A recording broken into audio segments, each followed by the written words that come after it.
Welcome to Podcast on the Brink, your weekly dose of Indiana basketball news and discussion, brought to you by the Assembly Call and Inside the Hall.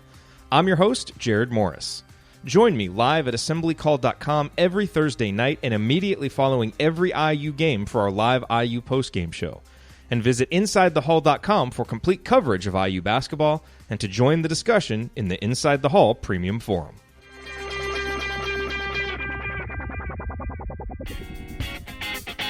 On this week's edition of Podcast on the Brink, Alex and I decided to do a little something different. It won't sound a whole lot different to you since you're getting the audio version of it, but last night, Wednesday night, we decided to do a live broadcast. So we went live on YouTube, we went live on Facebook, took some questions, and just, kind of talked there with everybody. So something that we do over at the Assembly Call pretty often, haven't really done it much here on Podcast on the Brink. But it was a fun thing to do. So make sure that you're following Inside the Hall on YouTube and on Facebook. I'm sure we'll do it again, and we'll try and provide a little bit more advance notice than we did this time. But had a really fun conversation. Obviously, we talked about the big news from the week, which is the Logan Duncomb commitment. Our early impressions of him as a player, how he fits, what that commitment means. Talked about some other recruiting news that has bubbled up this week, concerning Trey Kaufman, concerning Aminu Mohammed. And then we, look ahead to next year some. We got, questions concerning who we think is going to be the starting lineup for next year. Talk about how the Big Ten is shaping up for next season, just with guys coming and going. So a wide range of conversation about recruiting, about the state of the program, about the current team. All of that coming this week on Podcast on the Brink.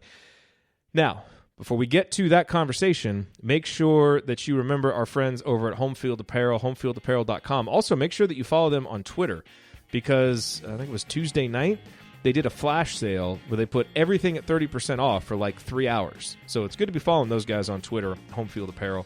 But when you go to homefieldapparel.com, as you certainly know if you have been there, you will find the most comfortable, the most unique IU gear that is available anywhere. You're going to find logos that you haven't seen, or that haven't been used in sometimes 5, 6, 7 decades. And the stuff, it's really comfortable when you get it, whether it's a t-shirt, whether it's a long sleeve tee, the crew neck sweater, the hoodie, and you can wear it and wash it and wear it and wash it and wear it and wash it, and it stays comfortable. So it's high quality material. It's really unique logos. And even if you have schools that you follow outside of Indiana, they have a lot of different schools there at homefieldapparel.com. So check those out for yourself, as a gift, for a friend, for a family member, whatever. They have great stuff at homefieldapparel.com. And if it's not one of those 3-hour flash sales that they're having where you get everything 30% off, you can use the promo code BRINK, B-R-I-N-K, to get 20% off anytime. So homefieldapparel.com, promo code BRINK, B-R-I-N-K. Now, got to tell you something about the beginning of this recording that you're about to hear. We go live at Assembly Call, 3 times a week, especially during the season. So you'd think that I would be a grizzled veteran when it comes to, having the recording set, going live, all that stuff.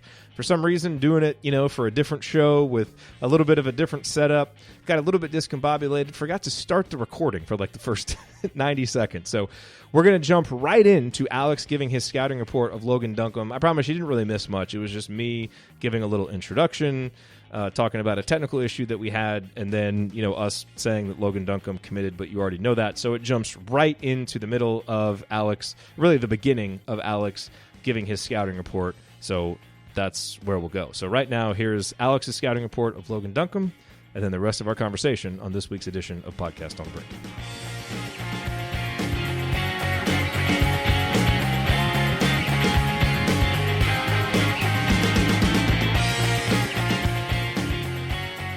Fundamentally, very sound, really good footwork. I wouldn't call him a superb athlete by any means, but I do know that he's young for his grade. If that, that's one thing that Indiana's had a lot over the years. If you remember back to Thomas Bryant and Noah Vonleh, those guys were younger, big men, and sometimes it takes those guys a little bit longer to develop. Now, obviously, Duncomb's not the 5-star prospect that those guys were, but I thought on film there was a lot to like, just from the upside. Maybe not a guy that you're looking at as an NBA player or anything down the line, but a 4-year player, from what I see, that can really help you. Maybe he's not an impact guy in his first or second year, but in some ways reminded me some of those Wisconsin big guys that have kind of come in and developed over time and kind of haunted Big Ten opponents, kind of come out of nowhere. Maybe their first couple of years, you don't see much from them, but then all of a sudden they're a junior or senior and they're really, really productive. So I thought there was a lot to like. Jerod, you saw the video also. I'm curious to kind of get some of your thoughts on him as well. I thought the first thing that jumped out watching the video is how long his arms are. Like, they are conspicuously long, which obviously helps him be able to get shots up in the post and also defend. I think you can tell just watching him play that he's a guy that plays hard. He's a big lanky guy. He's not especially fast, but you can tell he's moving as quickly as he can. I think his ability to, finish with both hands, he's got really good footwork offensively, made some nice passes. So he does a lot of the things for a big guy that you want to see. Now, I issue all of that with the caveat that, I've never watched a full game, have never watched a series of games. A lot of guys can probably look pretty good in, 4.5-minute highlight package. But I thought there were things that you can see really projecting to the next level. And like you, he's not going to be a guy like Thomas Bryant that comes in and is scoring in double digits and is a huge impact player. He's not Cody Zeller. He's not Noah Vonleh. He's not Trace Jackson Davis. But he is the kind of 4-year big that I think Archie Miller, for the kind of program he wants to have, is going to need to build around. A guy that I think can probably be a nice role player as a freshman and a sophomore, and then maybe emerge as one of your leaders as a junior and senior and be a guy who can score, especially if he can knock down some threes. So, I know, Jamie in the chat asked, can he shoot? And, you can see he's got the makings of a decent shot from what I've read and heard. He's been able to knock down, the 15-footer with some regularity, needs to step out and make threes, hasn't really been able to do that. But it sounds like he's going to get that opportunity next year. Yeah, he was 3 of 7. I looked at his stats. Actually, if you go to Muller's, I don't know how you say the name. I think it's Muller, Cincinnati Muller. If you go to their website, they actually have, it basically looks like a college website. That's how professionally done it is. It has the full season stats with everything. And so I had some of his stats in the post with the video highlights. But yeah, he was 3 of 7. But sorry to interrupt there, Jerod, but I just wanted to point that out because that was another thing that he had mentioned when he talked to Cam, was wanting to expand his shot. But it looks like he's got the makings in terms of just kind of his release and how he sets up to be a guy that can maybe eventually step out and knock down shots with some regularity. Yeah, so everything I see from him offensively, I like, especially if he becomes a guy who can confidently step out and hit that shot. Because if he can face up and he doesn't just have to be anchored to a block, which we've seen so much of, and we know what that can do to spacing and what that can do to driving lanes. If he can be that guy, then I think offensively he's got a chance to be a real impact player because he's got those skills. He plays hard. I think he's going to be a guy that's going to get some offensive rebounds. Maybe not the most athletic rebounder, but certainly a guy who has a good rebounding motor and good technique. My questions, and really the biggest thing I would like to see, and you don't see it a lot in highlight films, and I'm not even sure that you get a real accurate look at it with him, just in high school games against high school level talent, is how does he defend? How does he defend out in space? How does he defend ball screens? Because to me, if you look at how the pack line defense under Archie Miller is going to take the next step, and a lot of times we talk about Virginia as kind of a model for the pack line being done really well. Well, the two big differences between Indiana and Virginia, in addition to the fact that Tony Bennett has just been there a lot longer to put that defense in, is you've had guards at Virginia that are really good at guarding the ball, and you have bigs that are really, really mobile and that can execute that hedge and get back. I mean, Diakite, Huff, these guys that are really tall, long, but also good athletes, or at a minimum have really good feet to be able to execute that. That is really important for Archie being able to execute this defense the way that he wants to. And if he can't get bigs who can do that, then I think there's going to be a ceiling on how good the defense can be. And so, I know from, some stuff, I know, Coach talked to, his Coach Tonsoni from the Assembly Call, talked to his coach and some other folks, and that, you read quotes from them, and that seems to be a thing that he's been good at the high school level. But again, the question is that going to translate to the college level? Just in terms of athletic ability, he seems to be a guy that has good basketball instincts. So in terms of thinking through that and doing what the coach wants and doing it hard, doesn't seem like there will be any issues there. But just, is he going to have the athletic ability and the the lightness of foot to be able to execute that at a really high level.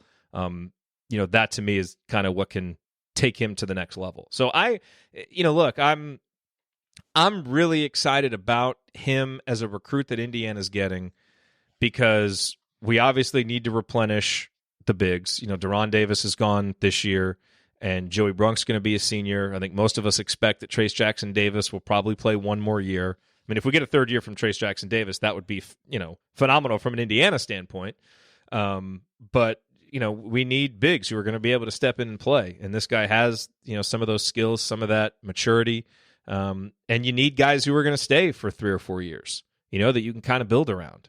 And, so I think he can be that. So I think for a lot of reasons, this is a really good get for Archie in terms of how he wants to build the program, adding some stability, and just kind of having a guy down low that, assuming everything goes well and he stays and all that stuff, that you're going to be able to count on for 4 years. And, that's important. You think about a guy like Luka Garza, who, if I recall, because Duncomb is what, like 80th, 85th, overall, yeah, he's right? 19th he's best 108, 108 on the 24/7 composite. It's funny you mentioned Garza. The thing I was just going to say is Indiana got him over some Big Ten programs that also really wanted him. Wisconsin, Iowa, Ohio State all offered him. So yeah, not only are they getting a player that can maybe potentially help them for 3 or 4 years, those programs that they're fighting for position in the Big Ten with didn't get him. And the other thing I like about him is this pickup in particular is, Archie has already had some success going into Ohio and getting Jerome Hunter. That was a big getting him over Ohio State and Michigan. Now you have this as another example of going into kind of, Indiana is obviously the most fertile of the, recruiting grounds that Indiana, that Archie's going to recruit from. But if he can kind of go into these neighboring states too and kind of pluck a guy or two every couple classes, all of a sudden it starts to remind you a lot of, those Indiana teams from the 80s and 90s that were really good, that were getting the best Indiana players. And then they were kind of going around to the Big Ten footprint and also kind of grabbing a player here or there that can help them for the long term. I was, a little bit surprised by the timing of it, just given everything that's going on. And I know that he had wanted to do an official visit this spring, but obviously with everything that's going on in the world right now, that wasn't going to happen. But they had him on campus for the Maryland game, I think it was, this season, which obviously didn't end like Indiana wanted it to, but he obviously had an experience there that everybody that showed him enough to give him the confidence to commit. So I think all around, I mean, it's not like I said, it's not the 5-star McDonald's All-American type pickup, but it's, you got to build a deep, talented roster. And I think, a 4-star kid with that kind of size and that type of upside, I think you have to be excited if you're an IU fan. Yeah, and let's be realistic. Like, we are not doing the Duke model or the Kentucky model where we're going after 3, 4, 5 McDonald's All-Americans a year. The way that this is going to work is you build a foundation with guys like Logan Duncomb, and then you sprinkle in the Trace Jackson Davises and the Romeo Langford, and you let them be, pieces that finish the puzzle, not the entire piece that you're building around. And right now, as Archie kind of turns this roster over and builds it in his image and does all those things, we've spent a lot of time relying on freshmen to come in and carry us, and we're just not going to get enough of them. That's not going to be the path, especially for the way that Archie wants to play. So you need to get guys like this. And the reason I mentioned a guy like Luka Garza is because, he was around 100, somewhere around there. And you look at him and you can kind of see from the beginning, he was a skilled offensive player. No one expected him to be a national player of the year type. I mean, the development of his offensive game has been phenomenal. But, you got to get guys like that who are good, and you get them in the program for a couple of years. Sometimes they become great like that. Other times, they just become good, solid role players. But that's fine. You need some of those guys. So, I think you get excited about a guy that has that kind of skill and seems to have a really good work ethic and a really good attitude, comes from a winning program. A lot of those intangibles that you're looking for, Archie is kind of building the program around those guys. Trey Galloway is that way. Anthony Leal is that way. And so I think when you can build those guys that not only provide the foundation of your program from a skill level, but also just from a mentality level, That's what Archie needs. He's for this to work at Indiana with Archie Miller, he's got to get guys that are no nonsense about basketball and that are mature and that don't need a ton of babysitting. Right. That's what's going to fit with him. And this is a guy that really seems to fit with him. And that to me matters almost as much as the skills and all that other stuff. I just think he's going to be a good fit for the way that Archie wants to build the program. Yeah, Jerod, there's a couple comments that have come in on Facebook. Nate's asking if he compares, is he closer to Kirk Haston or Todd Lindemann? I don't know if I can answer that question. I was watching limited footage. I don't know if that's meant to be. I mean, he's better. He's better than Todd Lindemann. Todd Lindemann was a real developmental guy when he came in and became a useful player by the end of his career. But I certainly think that Duncomb profiles as a higher ceiling than that and can be a guy who's going to play earlier on than that. He is not going to redshirt. He's going to have to play minutes right off the bat, whether Trace Jackson Davis leaves or not. They're going to need him, and if Trace Jackson Davis leaves, they're going to really need him. So he's going to need to come ready to roll. Now Kirk had tremendous offensive skill, and probably Kirk's ability to shoot and stretch the floor, and then the little hook that he developed. And obviously a really good passer. That's what made him a special player. Duncomb doesn't have those skills yet. I think right now he's more of a back to the basket guy. Back to the basket, offensive rebounds, run the floor. That wasn't as much Haston's game. So I don't really know. I guess maybe in terms of style, you would say he's a little bit closer to Lindemann right now, but I don't really think either one of those is a great comp. If folks need a player comp, if they haven't seen him play, and again, this isn't a good one either, but the way that he plays would be more like Cody Zeller, but 2 steps below on every skill. He's not as fast. He doesn't do things as fluidly as Zeller does, but the way he plays is closer to him than any of the other recent bigs that you're going to talk about. And I don't even like that comparison, but it's closer than the other ones. In some ways, he reminded me of Luke Fisher. Yeah, that's the one that comes up is Luke Fisher. Yeah, but I think his arms to me looked longer than that was the kind of the knock on Fisher. The arms are crazy. Arms. His arms, some of those dunks in the video, he goes up and it's all right, he's going to lay it in. No, he dunked it. I'm like, wow, this kid, it's. That's actually where he reminds me of Thomas Bryant a little bit, because there were times when Thomas Bryant's out there and it's just all arms and legs kind of flailing around, And again, none of these player comps are good, but just that length and the way his arms are just kind of all over the place, it reminded me of Thomas a little bit. So but I like him. I like him in terms of the skills. I like him in terms of the fit, in terms of just the intangible stuff. And the big question for me is going to be defense. And I'm not sure, unless you see him in some AAU situations against some really high-level athletes, I just don't know that there's a way to answer that, because he'll be willing and he'll be mentally ready to do it. Will he be as athletic as a guy like Jay Huff that was just one of the keys that unlocked Virginia's defense? I don't know. And I saw a lot of hustle and running the floor hard. Yes. So that to me suggests that maybe if he's not as good athletically or with explosiveness as you'd want, I think he can make up for some of that and cover some of his deficiencies with just kind of playing hard at all times. I saw that definitely in the video. And tomorrow night on Assembly Call, Ryan's going to have his detailed scouting report. We got a bunch of notes from Coach also, and he's in the YouTube chat because he talked with his coach, and a couple of things that he said that I really agree with. He said, he's a little bit like Brink in terms of motor, but with more upside and better skill, and obviously longer, which I agree with.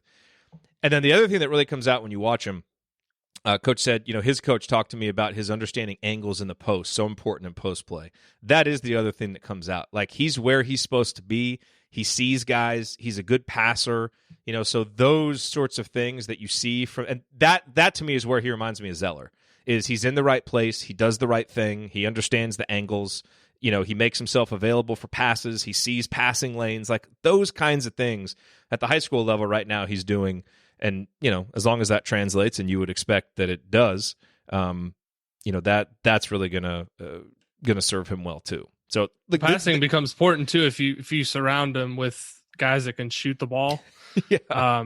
It's all of a sudden it's kind of pick your poison. Now that's obviously contingent on Indiana getting the shooters around him, but I mean, like I said, I don't think it's not a program changing recruit or anything like that. Let's not get this, when we say Cody Zeller, we're saying that name because there's he's not Zeller. He's not Thomas Bryant. He's not Noah Vonleh in terms of, raw talent. But getting guys that are 6'9" and 6'10" that can move that way and have that type of footwork and can finish with both hands, those guys don't grow on trees. So, you take that commitment and any player like that with that type of talent that you can secure a commitment from, I think you're happy with. And Indiana is off to a great start in 2021. Obviously, Lander right now is considered 2021. I think most people believe that he's going to move up to 2020, but right now he's on the board for 2021. So it's been a really nice start to the recruiting class. Yeah, I would expect him to come in and be a role player. Early on, although again he may have to play more minutes just depending on what the roster is like around him. But as an upperclassman, if you think of a guy like Micah Potter for Wisconsin. I don't know if he'll develop that kind of shot, but he can be that kind of player. Again, just not a guy who's ever going to wow you, but probably a guy that you're going to know what you're going to get on a night in, night out basis. And like you said, not a program changing recruit, but he can be a program stabilizing recruit. And you just need to stack those guys up to have a good program year after year. It's what Wisconsin does. It's what Michigan State does. It's what a lot of the good programs do, and we have not been a team that has done that for a while now. I don't know if this is another name that came to mind, Wisconsin guy, Jerod Berggren, remember him? Yep. That's another one that could potentially be a decent. I don't know if it's I haven't seen Duncomb in person, but I'm just trying to think of guys that would be comparable in terms of size and kind of the skill. And just remembering back, he was a guy that could really finish with both hands around the rim. Wasn't the best athlete in the world, but was just a really impactful player. And I mean, you don't have to come in and be an all Big Ten player to leave an impact over a long period of time and contribute to winning. So, yep. Should be excited about it. I think everyone should be excited. So let's get some questions. So folks on Facebook, folks on YouTube, if you have questions that you want us to address, put them in there. But while we're kind of transitioning, we've seen a lot of other recruiting news. Some stuff came out about Trey Kaufman. No one seems quite sure if he's, close to a decision, if, what really is going on with him. Curious if you have any insight there. And then also guys like Aminu, Mohammed, and some of these others. I saw, I think Jake Weingarten of Stock Risers, I saw a tweet from him that, apparently Indiana's kind of doubled down on that recruitment, and there seems to be some mutual interest back and forth. Who would be that's another. He's a 5-star guy that is a really powerful 2-guard type who can go get his own shot. Do you have any insight on those guys? It seems like those are probably the two biggest names to look for in that class, and then we will probably see a couple other offers trickle out as well as we move forward here. But any insight on those guys? Yeah, Kaufman, obviously there's been a lot of tweets and different discussion about that situation.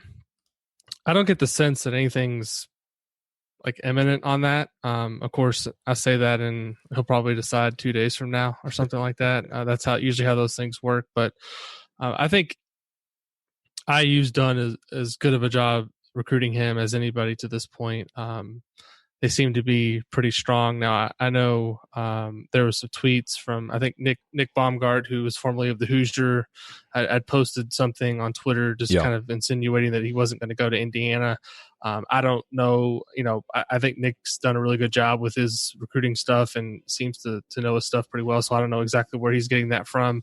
But I don't see an issue with those two playing together. They were going to play together this year on the Indiana Elite team on the circuit, the Adidas circuit. So if there was an issue playing together, I don't think they would have been suiting up for the same AAU team, considering AAU is basically a chance to go get exposure and get seen in front of college coaches. But Kaufman's a guy I think that's still firmly on the radar. Mohammed visited, I think it was the same game he was there for that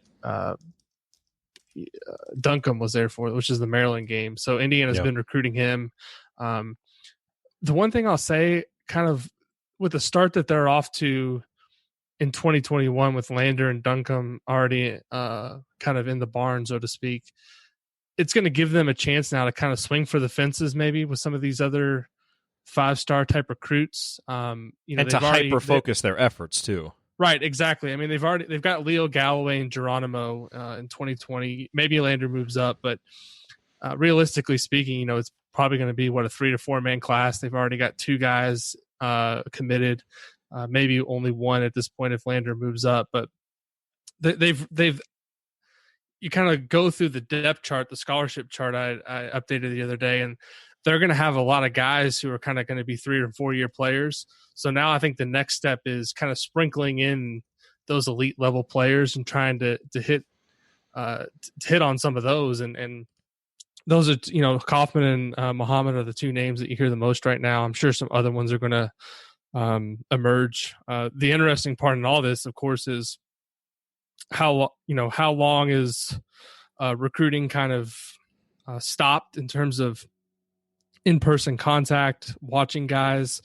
I think right now the prevailing thought is, the summer recruiting circuits are very much in doubt, and we might not see anything kind of come back until the fall. So I've said this a couple times, that Matt Dennison, whose show you're on every week, and I'm on Thursdays every week, he asked me kind of the impact of all this. I think the programs that are going to be most successful coming out of this are the ones that kind of did their homework during the high school seasons, right? The ones that have built these relationships, had a lot of kids on campus, got those visits, because you can't do that stuff now. And the relationships that were kind of forged during the high school season, the programs you see getting commitments are the ones that did that work. And that's an example. Indiana getting Duncomb, they put in a ton of work during the high school season, had them on campus, and now they're rewarded with a commitment.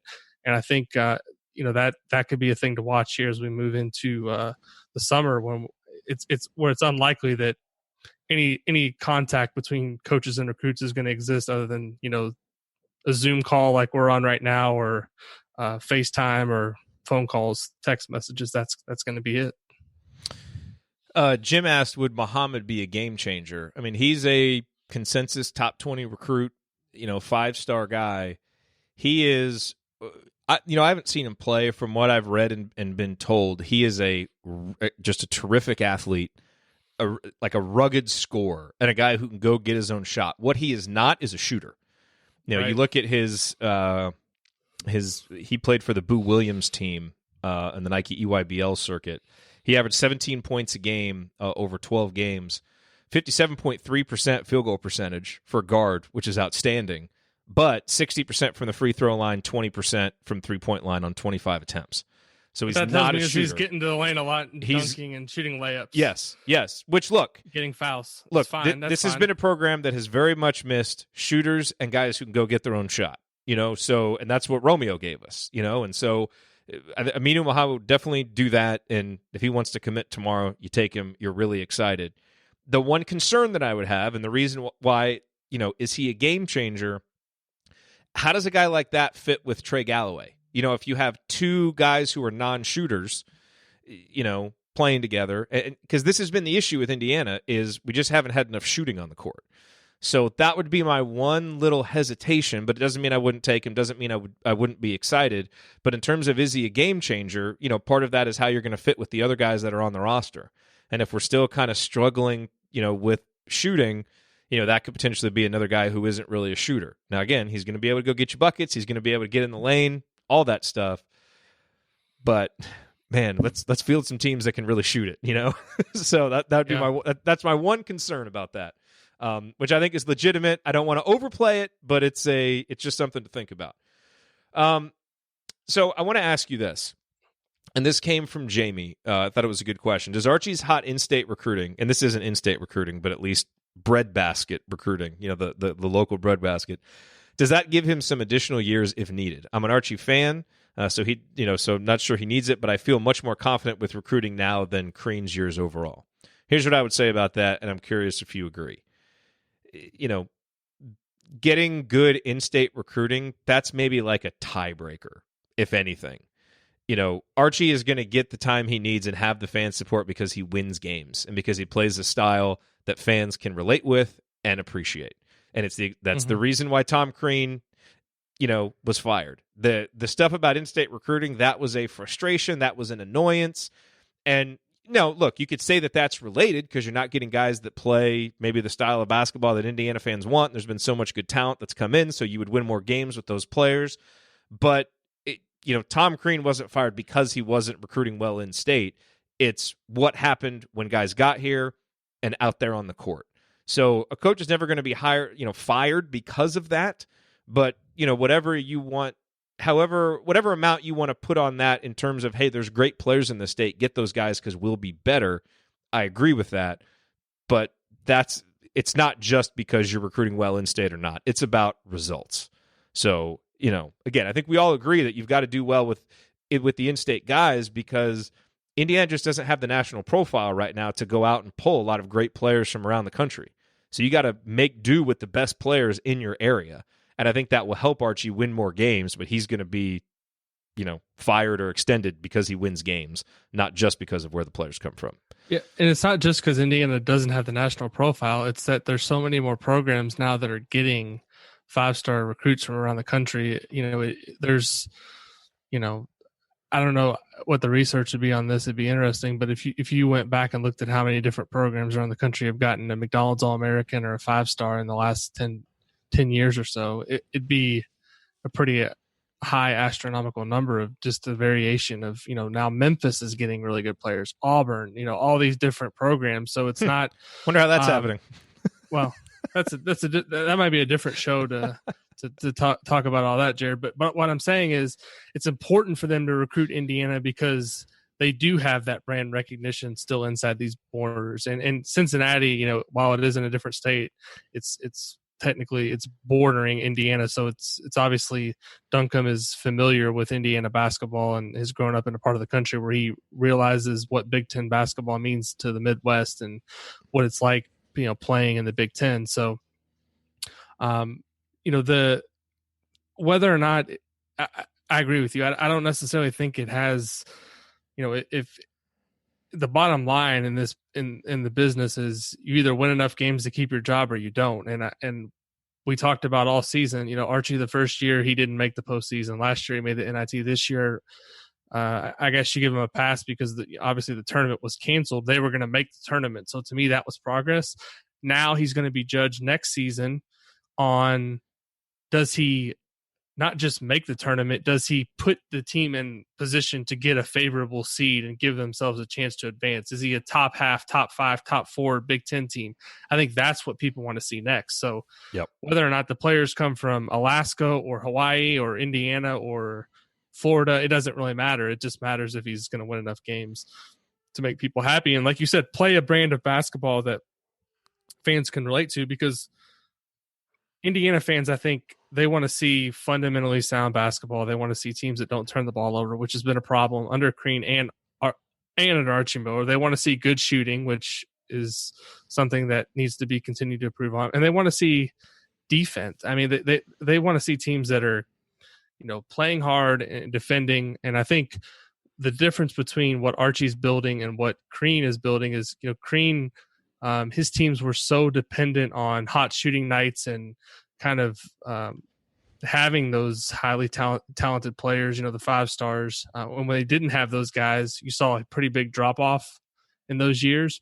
Whereas I think Archie, the style play has a chance to kind of be a little bit more consistent because it seems like he's recruiting more guys who are going to stick around for 3 or 4 years in a system that lends itself to more consistent results. Because if you're trying to win with defense first, I think that's a better model than just trying to go out and outscore everybody, because then you have a cold shooting light like Indiana did against Syracuse in the tournament. It doesn't matter if you have the 2nd and the 4th pick. If you can't, figure out how to score enough on those nights and you're not a good defensive team, then you're not going to win. So, bottom line is he's either going to win enough games to keep his job and keep people happy, or he's not. Jerod, I did want to mention a question here that we got in over on Facebook. You can have a shot at this first, and then I can chime in because I think we may have different answers. John is asking, Does the starting lineup stay the same next year? Does the starting lineup stay the same next year? So I don't know if he didn't specify, like, are we talking about the starting lineup on November 5th, or are we talking about the starting lineup on March 21st? But so the starting lineup this year was Rob Finney, Al Durham, Justin Smith, Trace Jackson Davis, and Joey Brunk. Yep. And they're all back. Paper, they're all expected to be back, although, now Matt Harms is transferring, so who knows? Who knows who's going to be here and who's not going to be here come next season. So let's take this from the beginning of the season, because obviously, right, stuff can happen. Archie, he loves to stick with the same starting lineup, man. So, well, somebody gets hurt, or if there's a compelling reason. Okay, so let's talk about who could potentially break into it. Okay, so I think we all agree those are the guys who have been starting, and Archie is pretty strongly tied to the default starters in season anyway. So at least in his mind, those are going to kind of be the starters as you start practice. So who could potentially break in there? All right, you get Christian Lander. If Christian Lander reclassifies, he could potentially break in there. I am not ready to say that a point guard who is skipping his senior year is going to come in and start day one when you've got a junior in Rob Finney and a senior in Al Durham. I just don't see it. Now, especially if we don't even know if he's going to be on the team yet. Right. Now, I think he could get there, and I think probably ideally later in the season he's there, but I just don't see that happening. And I don't think that was promised or anything. Like I can't see that happening. I think he's going to play a lot, but I can't see that happening. So I feel like Rob and Al are going to be starting.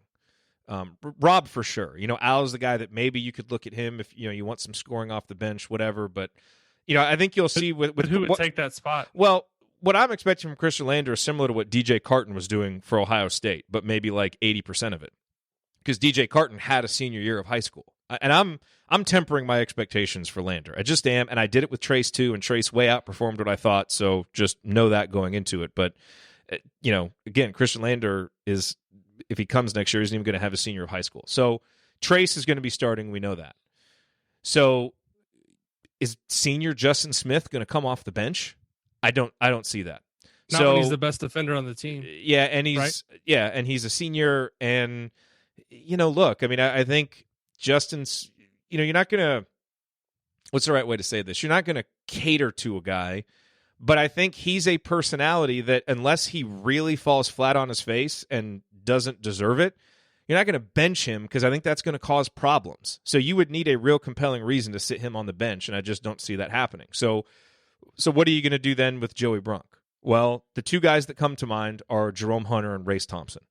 If Race Thompson just blows him out of the water and you want to start playing him 25, 30 minutes a game, then I could certainly see him starting with Trace, because I thought when Indiana played their absolute best this year, those guys were on the court together. Now, the other argument that you could make is, hey, let's start with some shooting right off the bat, and you might say, let's put Jerome Hunter out there. We don't know how Jerome, how's he going to progress through, this offseason. There's a lot of different things there, and you can also say, hey, maybe, still as a sophomore, he's a good guy to have come off the bench to provide the shooting. If you told me I had to put money on it right now that I'm thinking through it, I would put my money on Rob, Al, Justin, Trace, and Race. I would put my money on that, because I think Archie really, really likes Race Thompson.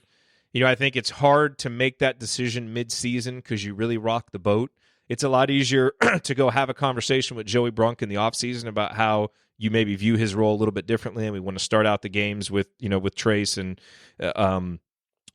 Race, and now we don't have Duran as insurance, so we really need you backing up, Trace. And so I think you can maybe have that conversation now, get a fresh start.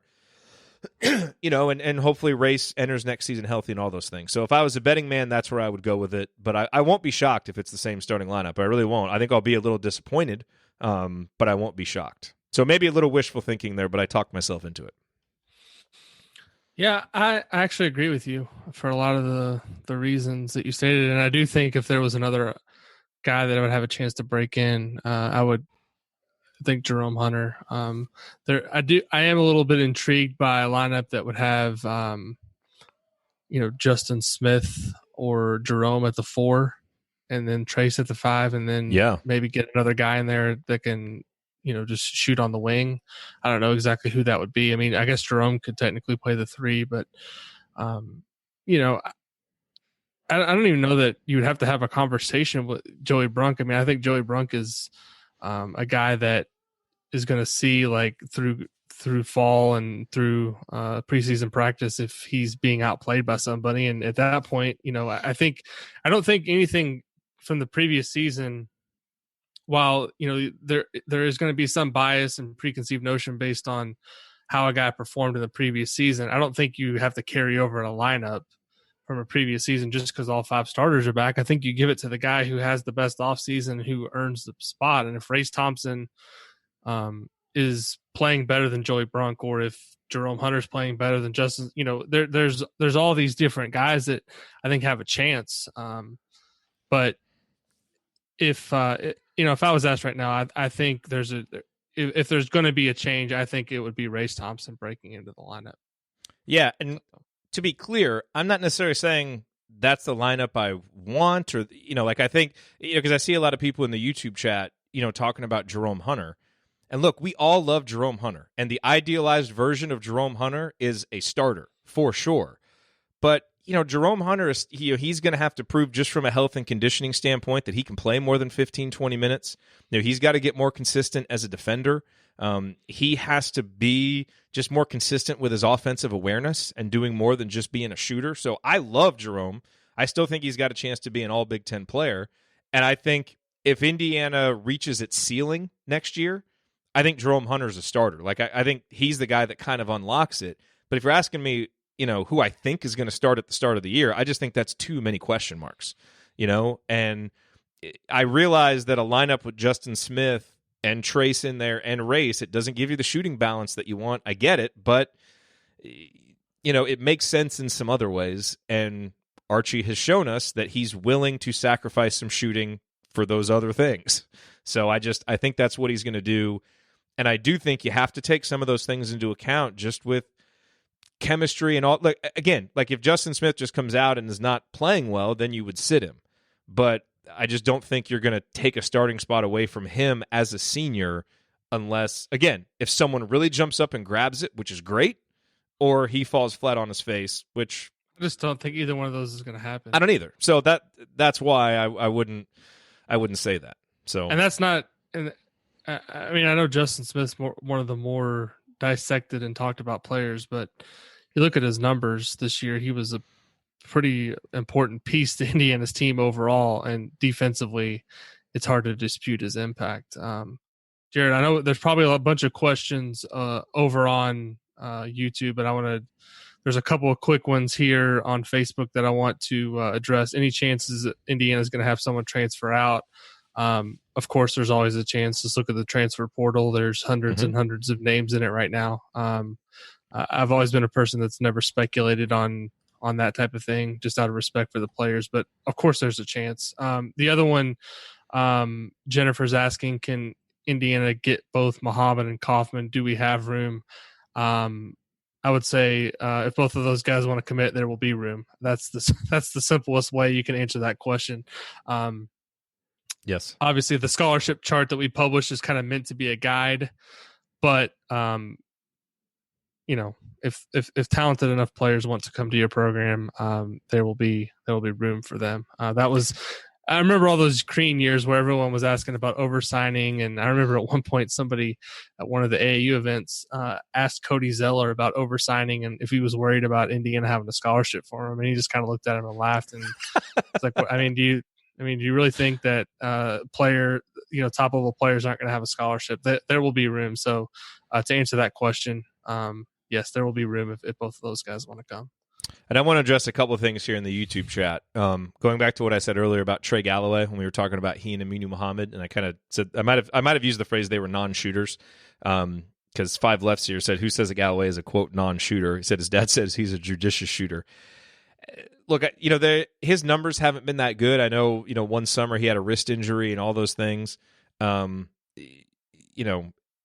going to need to see the shooting from him at the college level to believe it. He's got kind of a flat shot as it is.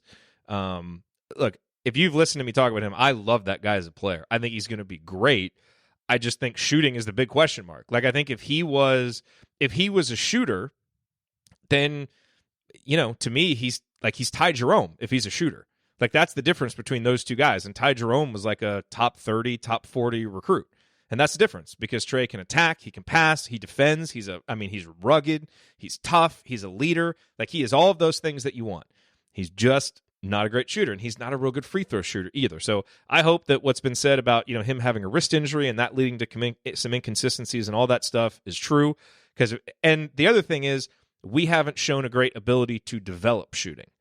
Al Durham has developed as a shooter. End of list. I mean, Devontae developed a little bit as a shooter, but have we really seen anybody else develop a ton?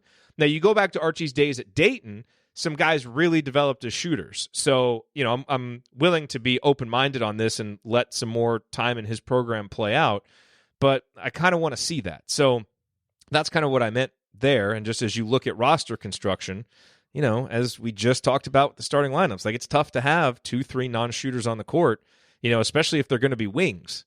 Now you really have to have some bigs that can step out and make some shots. So it just presents some challenges with roster construction, with lineups, but you would take both of those guys and figure out a way to make it work also. So just to be clear on that.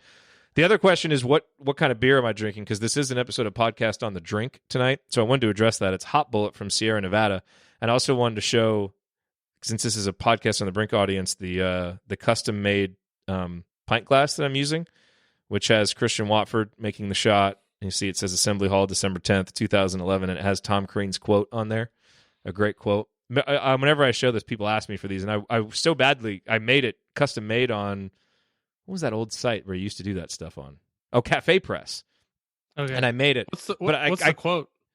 The quote is, "This is the epitome of what Hoosier Nation is all about, and the fans and everybody that supports this program from close and far, young and old, they deserve it because it's one of those moments that everybody's going to remember." Tom Crean, which is a great quote.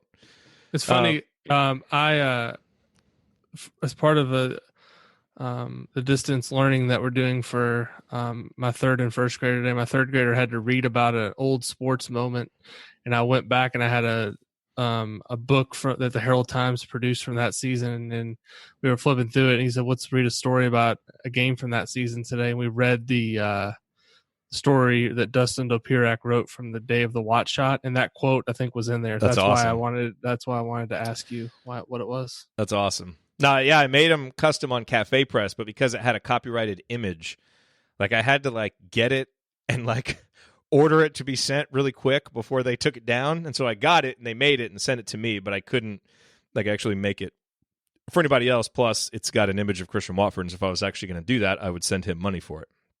Yeah. But it's one of my prized possessions because it's one of the only ones in existence. So I really like it. I bust it out when I'm drinking during IU shows. It's the quarantine life. What are we going to say? Coach wants to know how teaching is going at home. It's going, man. It's going. Everybody's going to exit this with such an appreciation for teachers in school. Exactly. My mom's a teacher, and she made a joke on. We've been trying to post a picture every day of distance learning, and she commented today on the video and said, "Hopefully, this gives you a appreciation for the real teachers." So yeah, it does. No, it's going well. I mean, I think we're all in the same boat here. So kids have had a good attitude for the most part, and sad to be away from their friends, but we're going day. But I looked at the calendar today to see how many days we have left of school this year. It's 32 days. So yeah, but then what are you going to do with them during the summer if we're still locked down? I don't know, man. Go watch some old IU games. I might send them down to you. Come on down. Come on down. All right. If you guys have any other questions on YouTube, let me know. There's a couple on Facebook if you want to get to those. I have a question for you. If Sure. Matt Harms transfers to Kentucky, will he be the most hated player among IU fans ever to have played at Purdue? And look, not only been the annoying presence, but also be a guy who made a game-winning shot against us. He actually, in a couple games, played decently well. He played good in the home game up here, too, unfortunately. but then to transfer to Kentucky. That would be I'm special. still in shock. I'm still in shock that he's leaving Purdue.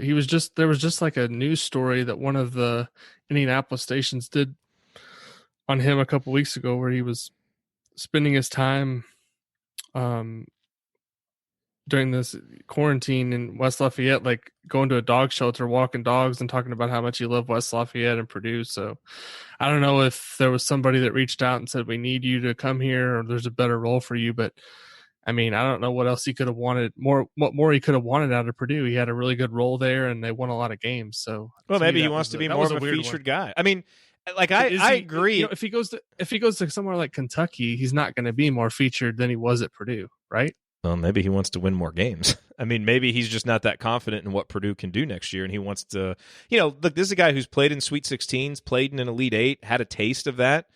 And they probably weren't going to make the tournament. And now he's sitting there in a timeshare with Trevion Williams thinking, I've got one more go around at this.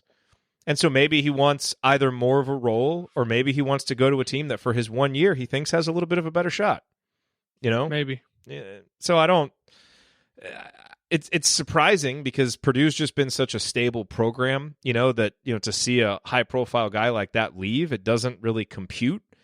But I can actually see it from his perspective if you look at it that way, if those are the kinds of things that he values. Because it's a different era of college basketball. It's not, I don't like it necessarily. I would like for him to be on Purdue when we beat them next year so we can finally beat that guy, And I like seeing, even if you hate a guy like that, you want him to be there because it makes the rivalry more fun. And now he's a senior. And, like all those things make this more special. So it also is just, I don't know. I like seeing the Big Ten guys hang around. I don't like seeing him transfer out like that when you've seen him for this long. Like I need to see where he ends up before I cast final judgment on it. Yeah. But, exactly. I'm not going to cast the final judgment, and we'll see how much sense it makes. But those to me could be some realistic reasons why he decided, that, hey, I want to, I got one more go around at this. Let's see what else is out there. It's a pretty significant loss for Purdue. I mean, they have no rim protector now, really, because Trevion Williams he's a good post scorer, he's a good rebounder, but he's not going to change shots or alter shots in the paint. Harms could single-handedly shut down, guys driving to the rim and getting into the lane, being comfortable at the basket. So I'd say Big Ten front court players are going to be happy about him leaving. Coach just said, so long, Harms, not sad. So Coach is not buying into my sentimentality of wanting to see your arch rivals, the biggest nemesis players, stay for 4 years. Fine, Coach. I got you. But that is one thing that's interesting is, all right, let's kind of go down here. Xavier Tillman is gone. John Teskey is gone. Kofi Coburn declared for the draft. We don't know if he'll be coming back. Daniel Oturu is gone. Lamar Stevens is gone. Jalen Smith is gone. Luka Garza is going to come back, I'm assuming, because we haven't heard anything from him. Who am I missing here? Is Tillman for sure gone, or is he just testing? I mean, he's got 2 kids. I think he's technically testing it, but I think he'll get drafted, and I would have to assume. What about, is Kofi testing, or is he? I mean, you can't really tell from the announcements because they just say that they're declaring, but they're all, I guess, technically testing. Right. Yeah, because they can even sign with certified agents now. So it's hard to know until you see who comes back. But point being, look how far up the pecking order, and Trace might have moved up anyway just from the improvements that a talented freshman makes between his freshman and sophomore year. I mean, when you start making preseason all Big Ten teams next year, he's got a pretty good chance to be on there, doesn't he? When you start looking at who some of the other bigs are and who some of the other players are. I saw our buddy John Gassaway, his top 25 players in college basketball, Trace was 20th. And that was with Ayo Dosunmu on there. So he's thinking Ayo Dosunmu is going to stay, I guess. And John is obviously an Illinois grad, so he would seem to be relatively plugged in there. But, I mean, that's Indiana's going to enter next season, whereas this year, Dylan Burkhart, and by the way, if you're not subscribed to Dylan Burkhart's Big Ten newsletter, I would highly recommend that. It's really, really good. And I don't know the website, but he's UM Hoops on Twitter, and it's really good stuff. But he would do a lot of breakdowns of the big men in the Big Ten last year. Mm-hmm. And Trevion Williams obviously will be back, Potter from Wisconsin. So, there are still going to be some good Big Ten bigs. Reavers. Yeah. Trace would always be 10th or 11th. depending on the metrics, somewhere around there. I mean, that's just how deep the bigs were in the Big Ten last year. I mean, it was incredible. And so we know how good Trace was, and so this year, I mean, he's going to be right in that top handful of the best bigs and best players in the conference, and so that you look at having a centerpiece that is, one of the best players in the conference, that right there, should give you the ability to compete as a top 4 or 5 team in the conference if you just surround him with competent players, which it seems like Indiana has done. So it's going to be interesting to see how that shakes out, but you start looking at it and you start seeing how Trace just keeps sliding up there. It's encouraging. This kind of ties Caleb Wesson, that's the other guy. He said he's going. Yeah, this kind of ties in a little bit to Alan's question over on Facebook. Who are the top teams in the Big Ten this coming year, and where does Indiana fit in? Preseason favorites are probably going to be Wisconsin. And Iowa? Yeah. I mean, Iowa's offense is going to be great. I'm not sold on their defense, but they're a legit preseason favorite. Michigan State's replacing Cassius Winston and Xavier Tillman, but they've got a lot of talent. So I mean, they'll be deservedly in that mix because they've earned some benefit of the doubt. Those three seem like probably the top ones that you would write in. And then I don't see any reason why Indiana can't be right at the top of the next group. And that's not to say Indiana can't compete with those teams, but I think Iowa and Wisconsin probably have the fewest question marks heading into the season of anybody. Michigan State has a lot of question marks, but you give them the benefit of the doubt because of the pedigree of the talent and the coach. And then come and get it. I mean, Michigan's going to be working in a lot of new players, and we don't really know how Juwan Howard can coach. Ohio State is in all kinds of flux now with guys transferring, and so who knows what they're going to be like. I mean, honestly, Rutgers is probably right at the top of the next teams that you would talk about. Because they've got so many guys back. I mean, Penn State loses Lamar Stevens. In Minnesota, obviously, they're losing their 2 best players, so they're going to drop back down. Maryland's going to have to replace Anthony Cowan and Jalen Smith. Now they've got some pieces, but you don't give them the benefit of the doubt that you give Michigan State. Purdue, I don't really know what to expect from Purdue. Now that they don't have Harms and, they still, this year they were so up and down. So, I mean, to me, and tell me if I'm forgetting anybody, but it seems like those 3 at the top, Wisconsin, Iowa, Michigan State, and then probably Indiana, Illinois if DeSumo comes back, and Rutgers are your next 3. I mean, and maybe you throw Michigan in there because you really believe in their talent, but are we ready to give Juwan Howard that level of trust? I'm not. I mean, Michigan, they're losing Teskey, they're losing Simpson, and DeJulius. It's possible that it's possible to lose Livers too. I mean, yeah, that's a lot. I mean, I know they have some. Obviously, they've got a really good couple of big guys coming in, and they're in the mix for a 5-star type guard. But still, you're relying on a lot of young players. And as you mentioned, we don't really know if this season was Juwan Howard or more the fact that they had, one of the better trios in the league, and they were all 3 of them were upperclassmen. So yeah, I mean, Indiana's right in that mix of that. I think right in that second tier. But there's a lot of teams with a lot of question marks, and there's still a lot to be sorted out in terms of rosters and. Several of those, you mentioned all those guys that have declared, but I mean, the only 2 that I look at and say those guys are definitely going to have a chance to go in the first round or definitely get picked are Jalen Smith and Oturu. Other than that, I mean, but things have changed a little bit. I mean, guys don't need to go first round to stay in it anymore. Right. It's like Thomas Bryant. Wait, did Thomas Bryant end up going at the end of the first round? He went second round. Top of the second round, right? 42nd pick. Okay. Yeah, but I mean, a lot of guys, they're staying in, even if they're not going to get drafted, sometimes they're staying in. So, yeah, I mean, you're going to have to see how that shakes out. But even if some of those guys come back, that's why when you look at expectations for next season, I mean, if Indiana's not top 5, top 6 minimum in the Big Ten, I mean, that is a perfectly fair minimum expectation to have, and I think top you would like at worst. Yeah, and you would like to at some point you don't just want to always squeak by minimum expectations. At some point it would be nice to say, hey, okay, we were projected 5th or 6th, and man, look at Archie. He got them competing for the Big Ten title. Maybe you don't win it, but you're in the mix. It for sure by year 5, if not by next year, like Archie's got to get us in the mix to win this thing, or at least to be competing down to the final week.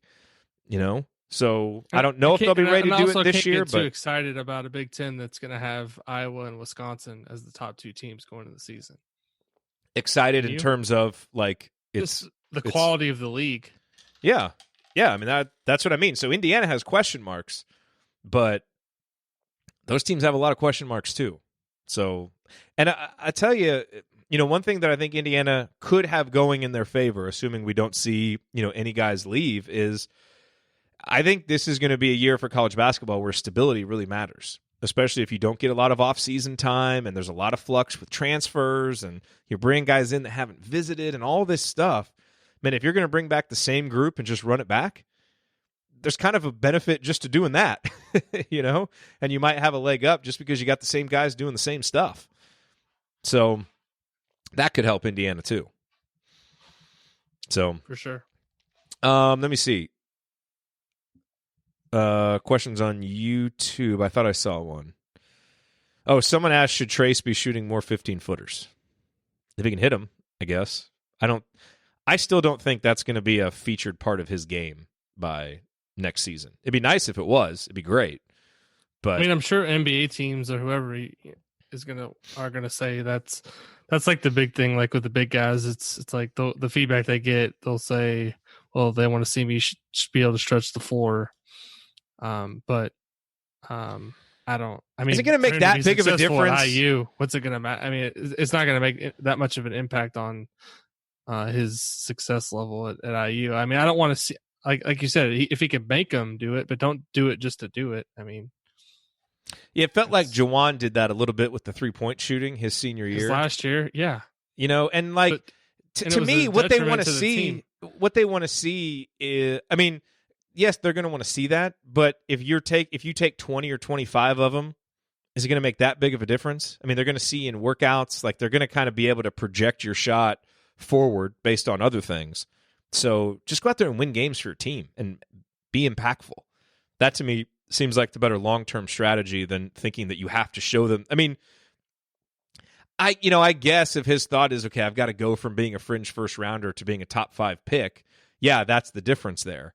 But if you haven't developed the elite skill to really go do it, you're just going to do yourself more harm by taking a shot into a game that's not game ready. So if he can really start making them, all right, fine.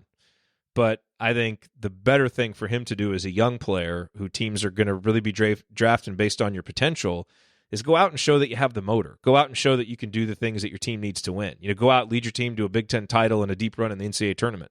Have more of a chance to showcase yourself. Play really good defense.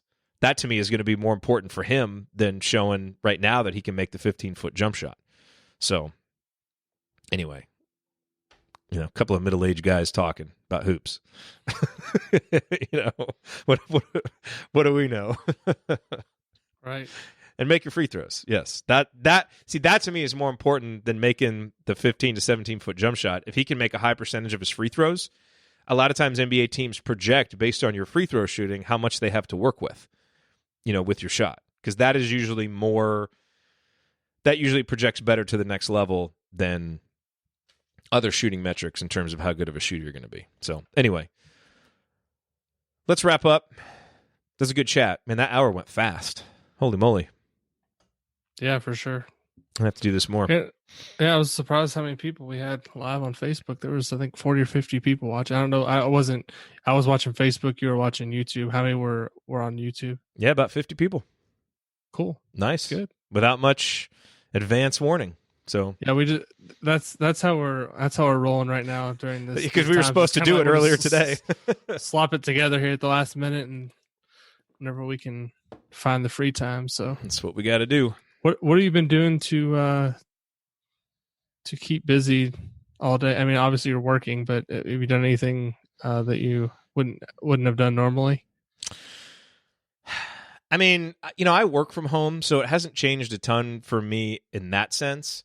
But now with my daughter home all day, every day, and she's 3, so she can entertain herself at times, but she also, she's real social. She likes to spend time with people. So, we've been going out for a lot more walks, and she'll ride her scooter. And like today we did a scavenger hunt. And so we went around looking for different types of leaves and sticks. And so really, and obviously we've been doing the rewatch series over at the assembly call. So those are probably the two different things, doing that rewatch series and then really just trying to be creative, spending time with her. Cause every day gets up and she's ready to go. She's got energy, so we want to keep her away from watching the TV and, doing that kind of stuff and do productive activities. So my wife and I are trying to balance that. Yeah. What about you? Besides taking a lot of bike teacher. rides. Yeah. A lot of bike rides. Luckily there's a lot of great places around here to go and where you can ride and still be away from people. A lot of parks that have very long trails and different things we can do. So that's good. I have to keep reminding the kids, like, it's supposed to be 6 feet. Let's try to make it about 10 or 15 so we don't get any close calls or anything. Like, not that I think it's that, that they're gonna get COVID-19 by riding a bike next to somebody, but at the same time, it's kind of like, let's be respectful of kind of what we're being asked to do as a society here.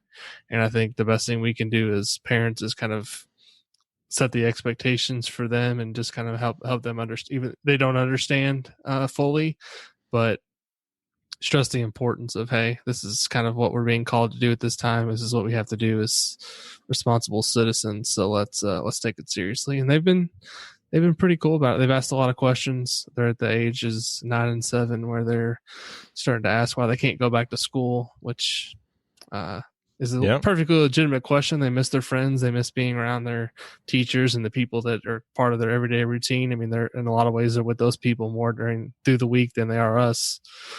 So there's obviously some sadness that they can't be with those people, but I think they've adjusted pretty well. So hopefully everybody out there is kind of getting through this the best we can. And that the one reason I wanted to do this, try a show like this, was just to kind of do something different and give people a different way to try to interact with us. And there's not a lot going on, not a lot to watch on TV. So hopefully we entertained 50 to 100 people tonight and gave them something to watch other than reruns of whatever TV shows are on tonight. Yes. Let's do it again. This was fun. Yep, absolutely. Maybe we can try to get a special guest next time. Maybe we could get a former player or something, and that'd be cool. Questions for them or something. We'll bet figure it out. We have what, 6 or 7 months potentially of time to navigate here, and we have to come up with some ideas. So it is possible. It is possible. All right, Alex. Thank you to everybody watching live, and we will I'll talk to you guys on Assembly Call Radio Thursday night, and then we will have a new episode of Podcast on the Brink at sometime next week. Sometime. Whenever we figure out time. I know. Between the two of us and trying to balance it with our wife's jobs and everything, we try to find an hour that works for both of us, and then we just record right then. So exactly. All right, everybody. We will talk to you next week. Thank you for listening to this episode of Podcast on the Brink. We always appreciate you being here. Remember to join me and my co-hosts for more IU basketball talk at assemblycall.com, and visit Alex over at insidethehall.com for complete coverage of Indiana basketball. If you want to support Podcast on the Brink, here is the single best way to do it. Tell anyone you know who loves IU hoops about us and suggest that they subscribe. Podcast on the Brink can be found on Apple Podcasts, Google Podcasts, Spotify, and everywhere else podcasts are available. Tell your social media followers, email your friends, text your family members. For weekly discussion about IU basketball, they need to be subscribed to Podcast on the Brink. We'll talk to you next time. Go Hoosiers.